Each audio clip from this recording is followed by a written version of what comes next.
Assalamu alaikum. Отопление KG катталуучулары. Буюрса, биз бүгүн баштаган объектибизди бүттүк. Бул объектибиз Ошто, Жапалакта. Отту жакканбыз. Мынакей күчтөрү буюрса жакшы түтүп өтөт. Астында ушундай тартмайлар болот.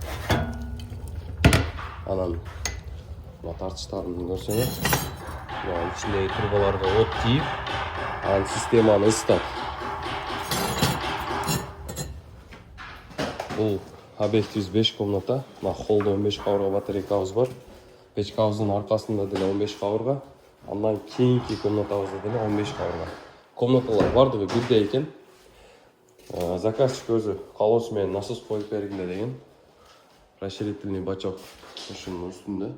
Самотек системада болгон. Насос сай элекпиз. Бул жагында деле чоң батарейкадан 15 кабырга батарейкабыз бар. Анан аркы жакка коелу десек, эшик ачат экен ал жерден.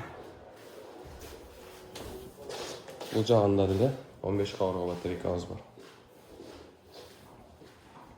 Туугандар, отопление KG кызматыңарда буюрса, кимге ушундай кызматтар керек болсо, биздин номерлерге байланышка чыккыла.